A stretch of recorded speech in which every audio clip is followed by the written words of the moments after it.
मुख्य अतिथि मैक्रोन कहते हैं, आपके साथ रहकर खुश और गौरवान्वित हूँ। प्रधानमंत्री नरेंद्र मोदी राष्ट्रीय युद्ध स्मारक पर पुष्पचक्र अर्पित कर शहीद नायकों को श्रद्धांजलि देंगे।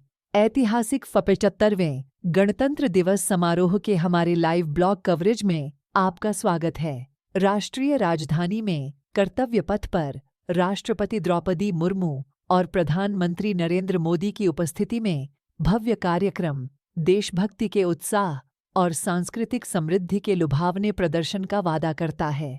एक ऐतिहासिक मील के पत्थर की पृष्ठभूमि में स्थापित इस वर्ष की गणतंत्र दिवस परेड में विशेष क्षण शामिल होंगे, जिसमें मुख्य अतिथि के रूप में फ्रांसीसी राष्ट्रपति इमैनुएल मैक्रोन की भागीदारी भी शामिल है। विकसित भारत और भारत लोकतंत्र की मातृका की विषयगत छतरी के नीचे परेड भारत की सांस्कृतिक समृद्धि, सैन्य कौशल और नारी शक्ति की सशक्त शक्ति का जीवंत प्रदर्शन होगा।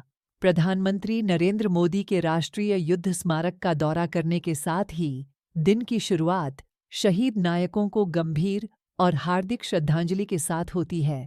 प्रधानमंत्री मोदी अन्य गणमान्य व्यक्तियों के साथ भारत की विविध और जीवंत विरासत की भावना को समाहित करने वाली भव्य परेड को देखने के लिए कर्तव्य पथ पर सलामी मंच पर पहुंचेंगे। राष्ट्रपति द्रौपदी मुर्मू और राष्ट्रपति इमैनुएल मैक्रोन को प्रतिष्ठित राष्ट्रपति के अंगरक्षक द्वारा अनुरक्षित किया जाएगा। राष्ट्रपति का अंगरक्षक भारतीय सेना की सबसे वरिष्ठ रेजिमेंट है।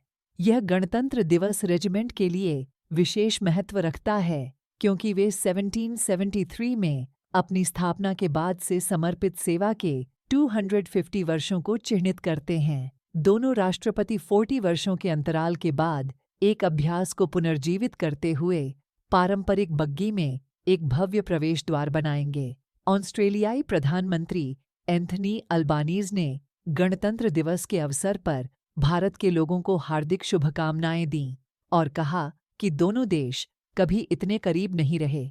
स्वतंत्रता के बाद से भारत ने नवाचार और सफलता द्वारा परिभाषित एक आधुनिक राष्ट्र के निर्माण के लिए अपने लोगों की जीवटता और परिश्रम का उपयोग किया है। हमारे साझा राष्ट्रीय दिवसों पर हमें अपनी मित्रता की गहराई का जश्न मनाने का भी अवसर मिलता है। अल्बानीज ने एक बयान में कहा, ऑस्ट्रेलिया और भारत कभी इतने करीब नहीं रहे।